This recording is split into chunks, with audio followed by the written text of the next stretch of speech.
Bonjour, bonsoir, fidèles téléspectateurs, vous qui nous suivez à travers les horizons.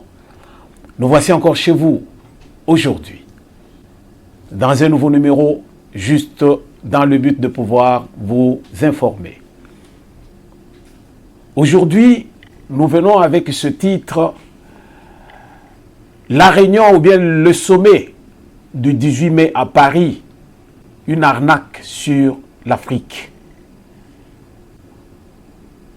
M. Macron avait réuni plus de 20 chefs d'État africains à Paris dans un sommet juste pour qu'on puisse un peu voir comment relancer l'économie africaine. Mais je vais vous expliquer une chose, comme le titre l'indique, ça c'est de l'arnaque. L'arnaque pure et simple. Mais avant d'y arriver, nous allons passer de l'autre côté de l'océan pour nous qui sommes un peu au nord. Alors nous allons à l'est de la République démocratique du Congo pour saluer les Mampinga et à Ekolo, nos vaillants soldats qui sont au front pour montrer combien ils sont à la hauteur de la tâche. Nous allons avec eux et nous sommes là pour les encourager. On est ensemble les amis, on est ensemble camarades. Soyez forts, tenez bon, surtout ne trahissez pas le pays. Il ne faut pas être des complices, mais soyez de ceux qui combattent pour la nation. Tokowa Pona Ekolo. On est ensemble, les amis. Nous tenons à remercier ces hommes et ces femmes au front qui sont partis pour la cause de la République. Alors, nous allons partir de là pour retourner dans notre sujet. Alors, nous parlons de l'arnaque par rapport à ce qui se passe à travers le monde. Macron, Monsieur Macron a arnaqué les Africains. Comment? Je m'explique. Mal en point dans les sondages, et nous allons trouver que sur l'échiquier africain, la France est mal représentée, la France n'a plus, disons, le poids qu'elle avait autrefois sur l'Afrique. Et aujourd'hui, les élections présidentielles de la France sont pour bientôt, dans une année. Et voilà Macron qui ne sait quoi faire. Il s'est dit, je ne peux pas aller en Amérique pour aller faire ma campagne. Je ne peux qu'aller en Afrique, là où il y a les gens qui peuvent m'écouter. Voilà comment Macron a tout fait pour se rendre en Afrique, pour chercher les Africains, afin de pouvoir le soutenir. Alors, nous allons comprendre une chose. Si nous cherchons à analyser minutieusement ce qui a été dit, rien ne va profiter aux Africains si ce n'est encore les endettés. Rien du tout. Les Africains vont s'endetter encore davantage. Quand bien même on nous dit, non, non, nous voulons relancer votre économie. Qu'est-ce qui se passe ici? La France va apporter quoi aux Africains? Une question qu'on se pose. Lors de cette rencontre, ce sommet qui avait réuni les chefs d'État africains à Paris, qu'est-ce que nous avons trouvé? La France, qui était le pays d'accueil, la France a apporté quoi lors de ce sommet? Rien du tout. Rien va profiter aux Africains, disais-je, si ce n'est les endettés. La relance de l'économie africaine dont on a fait mention n'était que de l'arnaque. L'arnaque. Macron a fait venir les chefs d'État africains. Lui-même, Macron était là. Mais Macron a fait quoi? Il n'a rien dit si ce n'est introduire. Il était comme un modérateur. Macron. Un modérateur qui l'avait là-bas pour endormir les Africains, les représentants de la Banque mondiale, FMI. Ils étaient là. Ce sont eux qui étaient là pour acheter les Africains. Les acheter, je dis bien. Je contrôle mes mots. Les acheter. La France elle-même n'a rien apporté.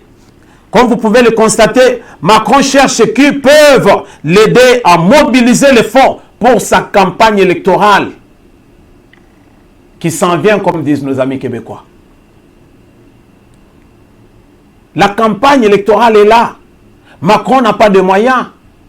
Macron est mal en point à cet instant. Macron a des problèmes de chômage dans son pays. Les dettes, l'immigration, la migration sont des sujets que Macron a du mal à pouvoir gérer. Il a des difficultés à résoudre. Ce sont des sujets qui sont en train de le noyer en France. Il n'a pas de solution. Mais qu'est-ce qu'il fait? Il va chercher les Africains.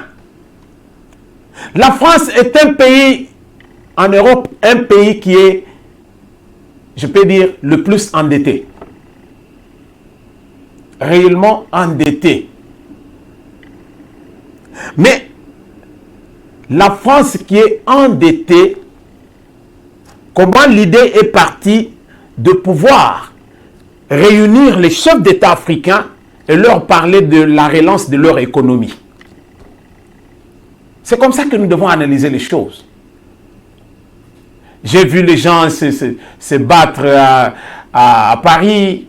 Non, Félix Tshisekedi est venu, il s'est arrangé, voilà, il se moque des gens. Il est venu ici juste parce qu'il s'est arrangé avec Kagame, blablabla. Bla, bla. Mais s'il s'était arrangé avec Kagame, voilà combien Kagame a craché sur lui. Kagame a craché sur lui en disant que non, il n'y a pas eu massacre de l'autre côté. De toute façon, Kagame ne pouvait que défendre son pays. Je ne vois pas quelqu'un qui, quand bien même il a volé, on l'arrête comme ça, il va dire oui, j'accepte, j'avais volé. Non, je ne le vois pas. Il a fait ce qu'il devait faire en tant que le chef de l'État de son pays, mais il est conscient, il sait ce qu'il dit.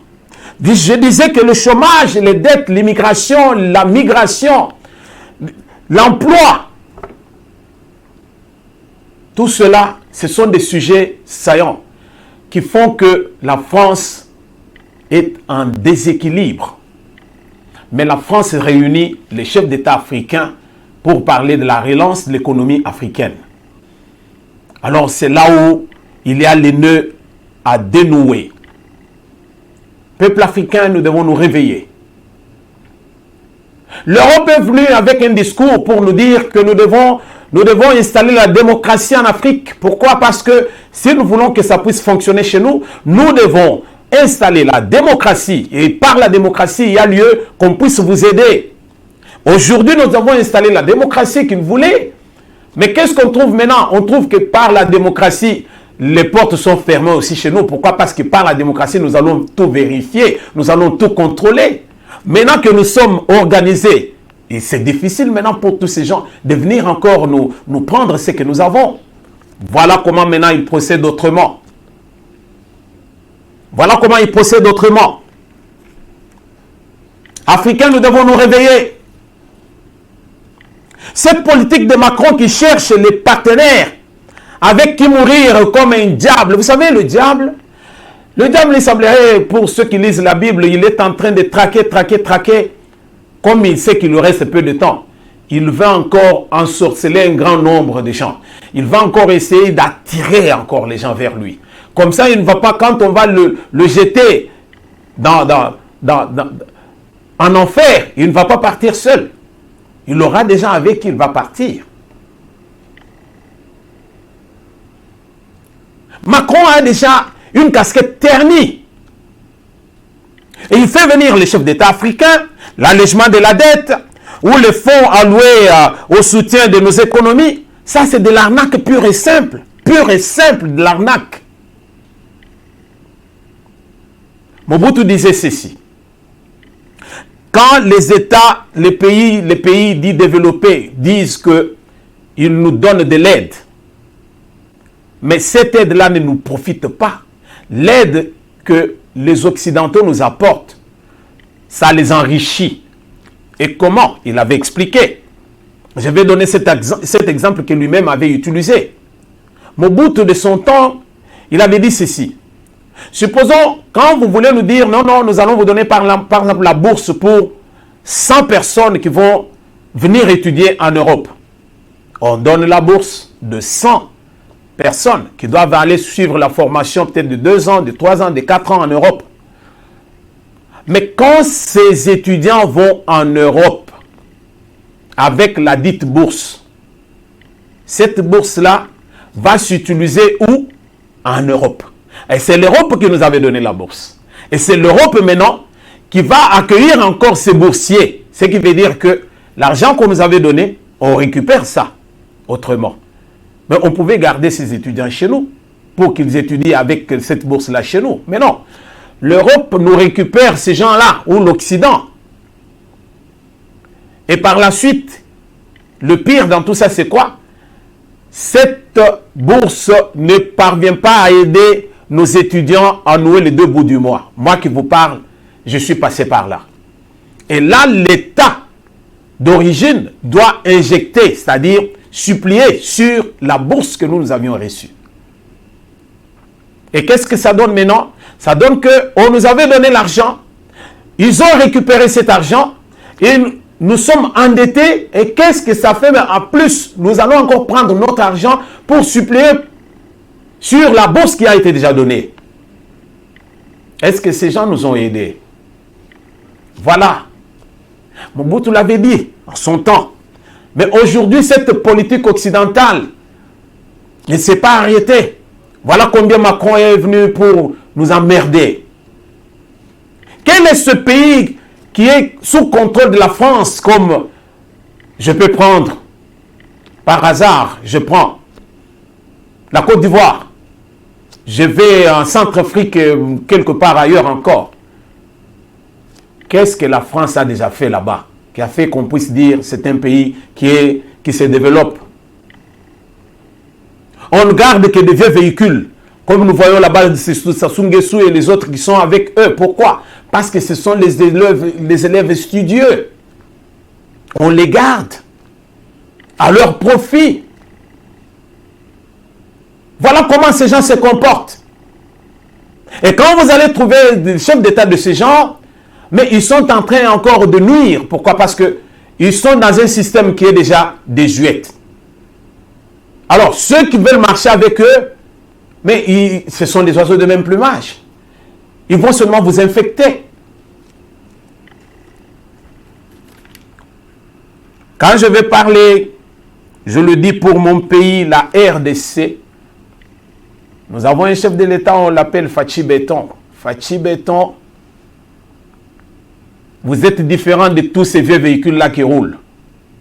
Vous êtes un souffle nouveau. Et nous avons placé notre confiance en vous. Ne vous laissez pas berner par tous ces gens. Vous avez un ami qui lit. Oyebi ba français oyo ndenge bazalaka. Yo zayaya, yo zali, yo zambendrete, yo zayaya, ndenge zawana penza ba monela yo te. Donc, bana yedepes bazolo ba lisu likolo alisu. Telema. Talela batwana penza na musika ozo tala penza ozo sekisa bango menase kuna yo pe oza mayele. Macron et ses pairs de FMI comptent aider les économies africaines. Mais les économies africaines pour faire quoi? On va prendre l'argent qu'on va nous donner. C'est pour supporter l'importation. L'importation, ce qui veut dire, comme par exemple mon pays, le Congo, là où nous devons tout acheter. Je le disais dans un précédent numéro, même Bakir dans Tosombarango Namboga Mundele. Poya Ipa Nabiso. Thomson Toliaka Yakala.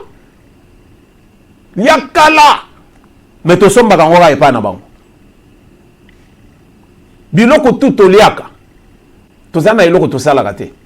À part Malala Nabiso Tamso Ota Bamazangungu et autres, Wana Nebiso tout ça, Babita Bebanin. Mais le reste est Utaka Libanda. Maintenant, l'argent que ces gens-là vont nous donner, c'est pour que nous puissions acheter leurs produits. Peuple, est-ce que vous comprenez? Peuple congolais surtout. peuple congolais en particulier, en général, peuple africain. Ils vont nous dire, relancer notre économie. Mais comment?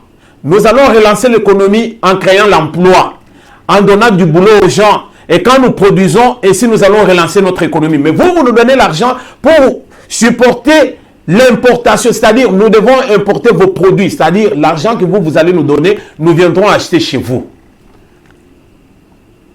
Est-ce que vous comprenez ça? Ça ne demande pas d'être un économiste. Je ne le suis pas, moi, non. Moi, je suis un juriste. Je ne suis pas économiste. Mais ce sont des notions faciles à comprendre. Tout ce qu'on va nous donner va leur revenir. Parce que nous irons acheter chez eux. Un vol organisé. Voilà pourquoi nous parlons de l'arnaque. Ça, c'est une arnaque. Vraiment bien préparée, là. On vous reçoit dans des beaux salons, avec la champagne, avec quelques bouteilles de champagne et puis des belles bières de l'Europe. Et voilà, nous voici. Et puis après, on va se taper sur l'épaule. Puis après, on raconte tout ce qu'on peut raconter. Après, il n'y a rien de bon dedans. On s'est réunis. Vous savez, tous ces gens-là qui se sont déplacés, vous savez combien la France a dépensé pour les réunir, les recevoir, les loger, les nourrir? Et la France va baisser les bras comme ça? Non. La France attend quelque chose en retour. Donc, nous demandons au président Fachi de ne pas tomber dans le trou. Les temps ont révolu. Nous devons nous émanciper. En comptant sur nous-mêmes, il y a possibilité de faire. Si nous pouvons nous-mêmes lutter tout en diminuant le train de vie des politiciens, tout en diminuant le train de vie de tous ceux qui veulent s'enrichir par la politique, nous savons une chose, que celui qui veut faire la politique, il veut aller dans un système pour pouvoir servir. Mais il y a de ceux qui entrent dans la politique juste pour s'enrichir. Alors quelqu'un qui vient faire la politique pour s'enrichir, ce n'est pas un politicien. C'est un affairiste. Alors de pareilles personnes, nous n'avons plus besoin des gens de ce genre. Au Congo surtout, non. Les temps ont révolu, nous devons nous émanciper, quoi. Toti ka penza olala penza to lali trop. Ba politicien oyo à côté le lobby à peine à côté asombi oyo, à côté asombi oyo, asombi. Ils ne font qu'acheter. Pendant ce temps, le contribuable, il est là, il est en train de souffrir. Tolamuka. Fachi, tozo benga yo fachi béton. Alors, la qui se pense que même ceux qui na ba burin, batu baye penza ba lobby que tout ro yokutu tozo boire comme missile. Non, ba beta penza non ba kuti penza ko za penza blindé. Oza blindé lisa se ko tayote. Batwa na ba sakana bisote. Nous avons le chef de l'État qui n'est pas seul, disait le président Mobutu, il disait, le président fondateur n'est pas un magicien. Seul, il ne peut rien, mais avec l'appui de tous, c'est-à-dire avec l'appui de son peuple, il peut tout. Le chef est entouré, il a des conseillers qui connaissent mieux le rouage politique ou bien économique ou bien le rouage financier qui connaissent, qui sont des spécialistes en la matière. C'est à eux de parler au chef. Le chef donne le ton bien sûr, mais les spécialistes sont autour de lui, que nous appelons les conseillers. Qu'ils ne soient pas des conseillers qui s'achètent des véhicules, mais qu'ils soient des conseillers qui utilisent leur matière grise pour soutenir le plan du chef, pour soutenir le programme du chef. Que les conseillers du Premier ministre soient prudents à ce sujet. On nous a parlé de 33, 34 milliards d'ETS. C'est de la poudre aux yeux. Ça représente quoi? C'est rien pour un pays tel le nôtre, le Congo. Mais tout ça, on a donné seulement pour tous ces Africains-là. Vous pensez que il y a quelque chose à espérer? Non. Ils ne vont que nous enfoncer. Il semblerait qu'en octobre, la grande rencontre encore pour les chefs d'État africains aura lieu. Voilà pourquoi j'ai voulu faire cette émission. Pour dire que la rencontre du 18 mai, c'était de l'arnaque pure et simple. Et quand vous allez repartir en octobre, soyez préparés parce que vous devez savoir ce que vous prenez.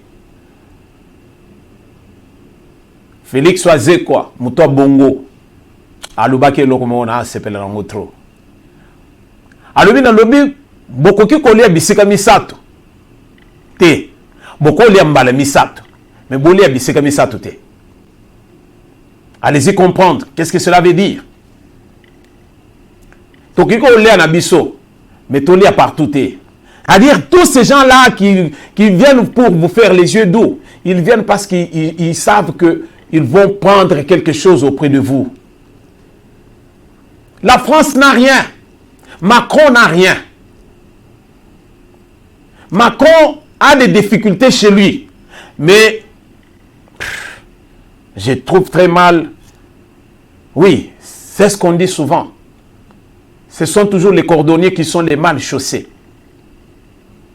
Il vient pour parler des affaires des autres, mais chez lui, il est incapable de faire quoi que ce soit. C'est de l'arnaque. Arnaque pure et simple. Donc, quoi y a na mutambo anate? To profiter c'est que non, nazo que l'émission na mokonzi comme ça, na cause moi frais parce que nous savons, comme je disais tout à l'heure ici, tous ces gens-là vont se précipiter derrière les chefs parce que les frais d'émission, moi, comme ça, sur une zongi, n'a pas parlé. Non. Un politicien ne s'enrichit pas. Un politicien, il amène son savoir pour aider, pour servir. La politique pour s'enrichir, ça, c'est, comme je disais, c'est l'enrichissement sans cause. C'est vraiment illicite. Nous devons comprendre. Alors, les exceptions ne manquent pas. Nous n'allons pas dire que tous ceux qui sont partis vers Macron, ils vont se laisser berner. Il y a des exceptions. Nous savons qu'il y a de ceux qui sont prudents. Le roi Lissou. Et Kenge le roi Lissou. Kak. Mbalamoko a comprendre le message à lui. Bateau balingavali la biso. Nous ne devons pas tomber dans ces pièges-là. Ce que je voulais apporter, c'est juste une petite réflexion. Une petite réflexion, mais qui peut être mieux développée ou très bien développée par les spécialistes en la matière. Nous ne sommes là que pour réveiller la conscience. Nous ne sommes là que servir, apporter de la lumière quelque part, réveiller les consciences un peu endormies. Nous sommes à terme de notre temps. Nous tenons à vous remercier, vous tous qui nous avez suivis. Merci de tout cœur, vous qui nous suivez, vous qui likez. Si vous avez aimé notre vidéo, likez, partagez et surtout souscrivez. Nous avons besoin de votre support. Il y a de ceux qui pensent que c'est un business. Non. Dans un grand nord, là où je vis, moi, je suis la voix des sans-voix. Il y a beaucoup de choses à dire. Mais quand nous voyons que nos politiciens écoutent parfois, ils sont comme le corbeau et le renard, le corbeau et le renard. Voilà pourquoi nous nous réveillons, pour éveiller la conscience, réveiller ceux qui dorment. Évitons de suivre tous ces flatteurs qui sont en train de corrompre tout le monde. On n'achète pas la conscience. Voilà pourquoi nous sommes là pour vous servir. Merci de tout cœur. Je salue en passant un frère et un ami qui est en train de nous soutenir. John Kongolo qui a dit, nous soutenons l'œuvre, nous voulons que ça aille de l'avant. Mon frère Marley à Paris, souviens-toi de ce que nous nous sommes dit. Ce qui est important, nous savons là où nous mettons les priorités. puisque nous voulons toujours servir notre pays. Merci à nos amis qui sont au front à l'est de la République du Congo pour défendre le pays. Courage. Dieu a dit à son serviteur, va avec la force que tu as. Moi, je serai avec toi. Que l'Éternel soit avec vous. Merci.